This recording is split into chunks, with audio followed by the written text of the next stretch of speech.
Well, thank you very much. It's an honor to be here, and I've enjoyed this conference immensely, meeting all the folks and just the amazing ministries that are present in our community and in our country and literally around the world. So, don't forget you're married. In my family, we love movies, especially at Christmas time. We watch a lot of movies at Christmas. One of our favorite Christmas movies is It's a Wonderful Life, starring Jimmy Stewart, George Bailey.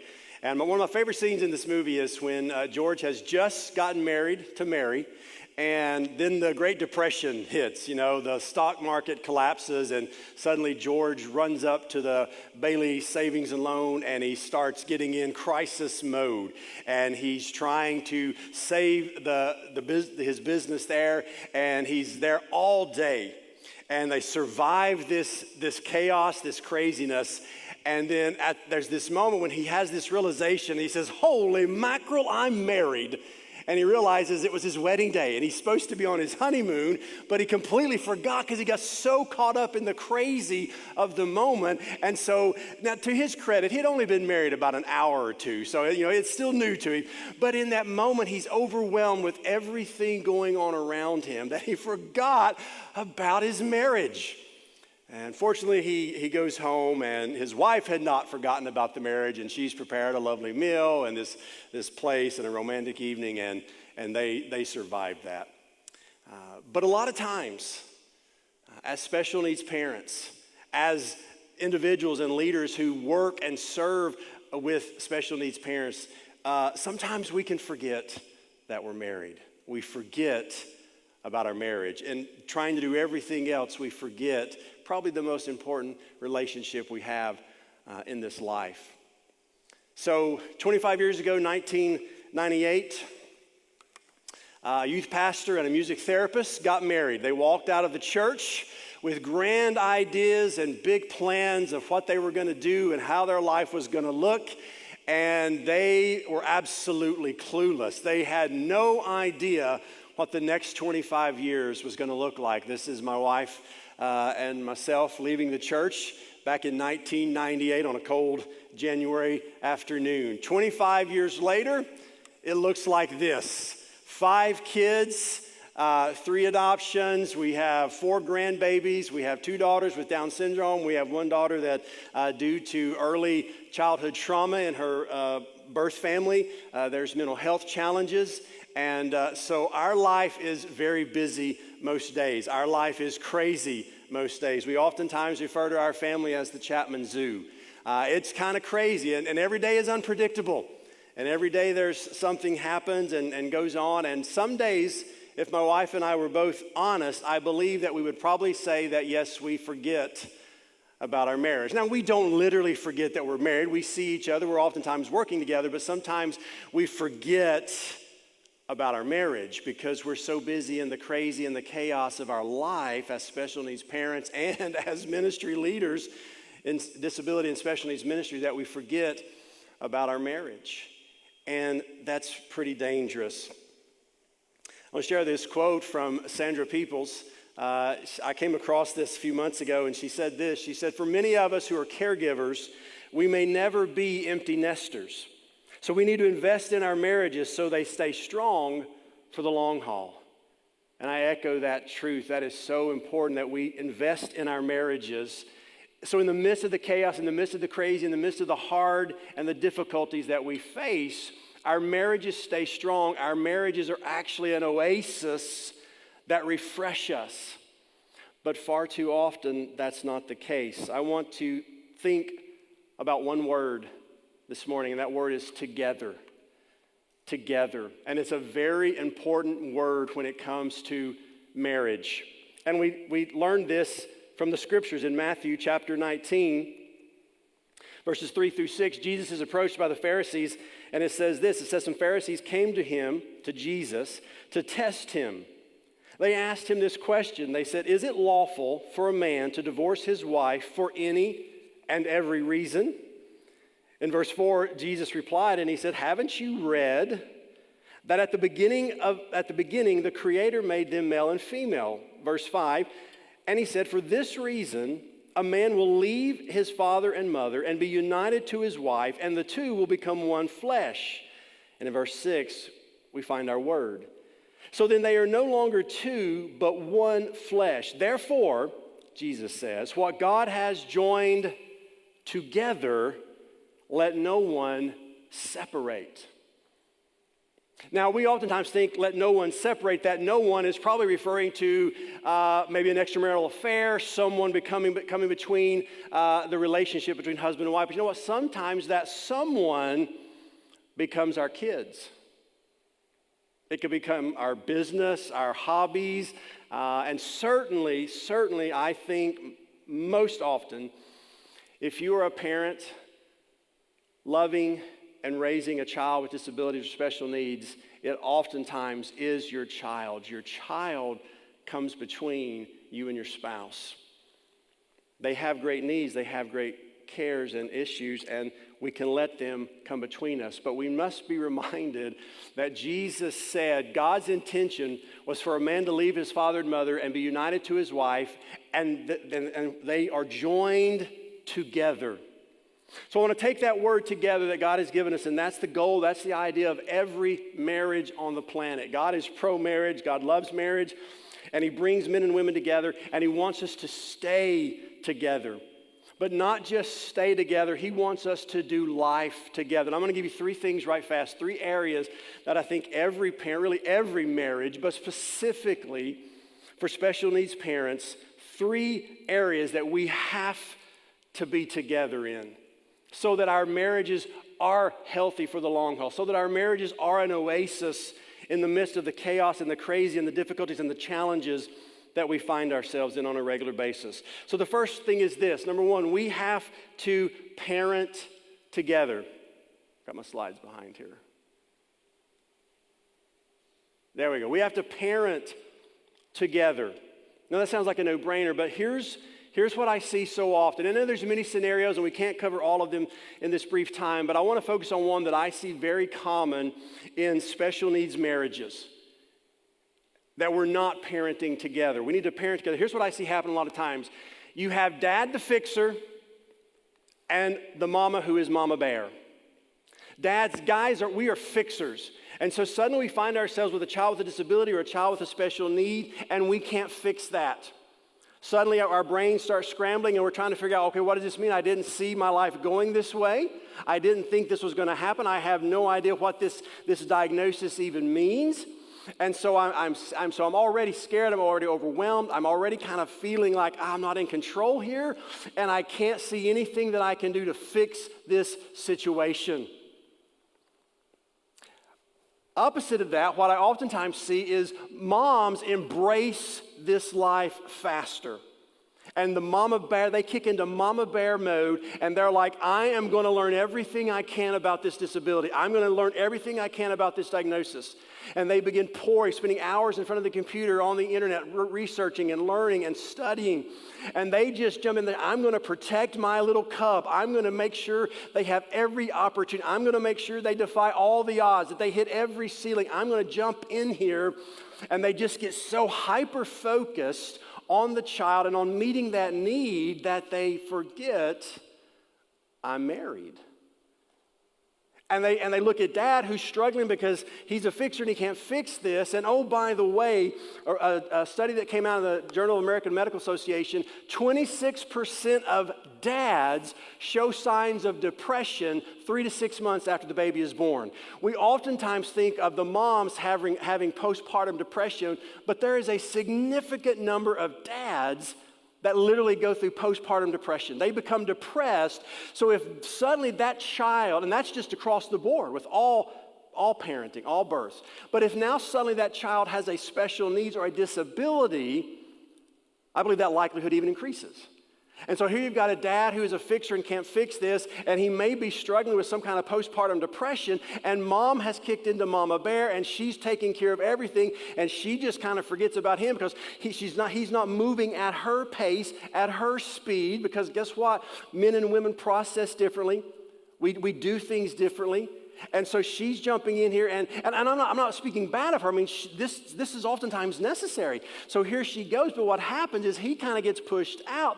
They forget that they're married, and they're not parenting together. So dad just says, well, I'll tell you what, you just take care of the kid. And here's a term that we've used in our home, and I don't think it's really good. It's just like, we'll just divide and conquer. You raise the kid, I'll go to work. You take care of the child with the disabilities, I'll take care of the typical siblings. And we divide and conquer.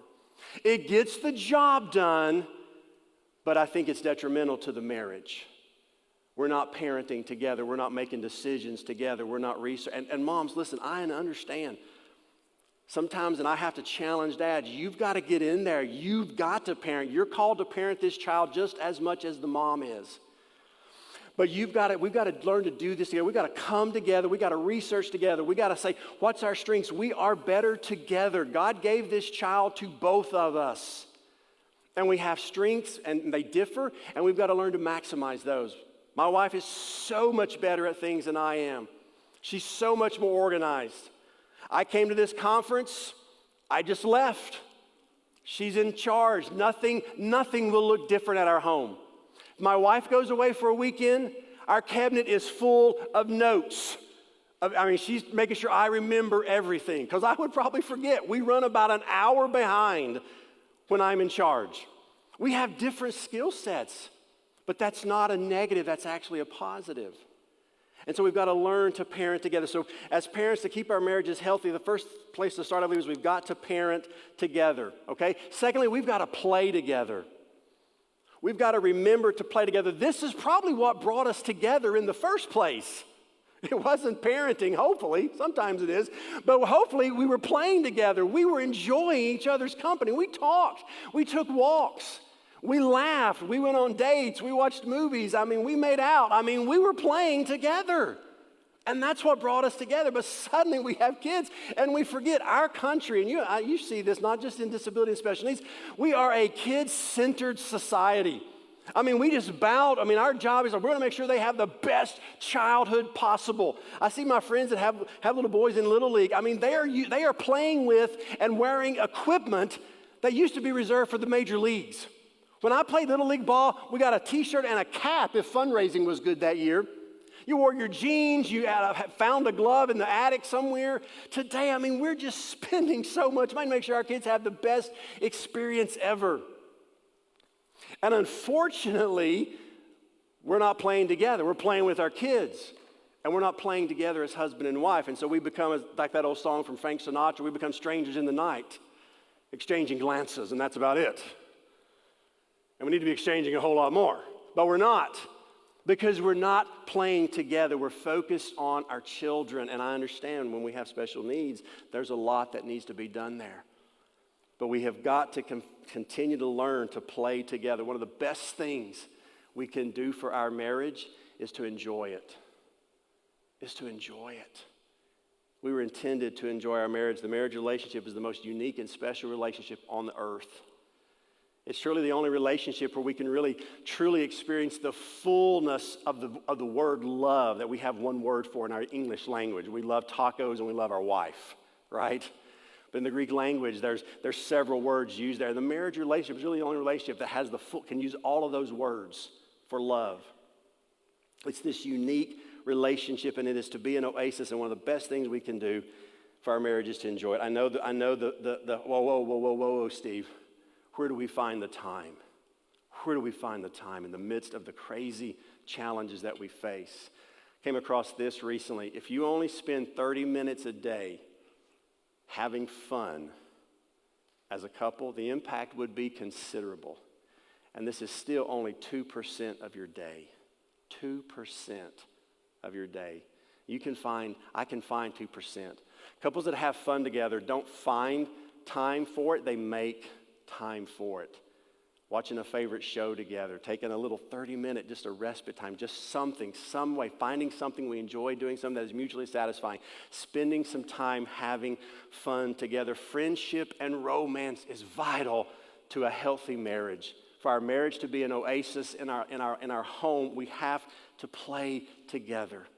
We have to make time, make that 30 minutes to play together.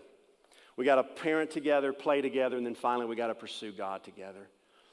We've got to make the pursuit of God a priority in our life. And it might look different. We might not be sitting in church every Sunday.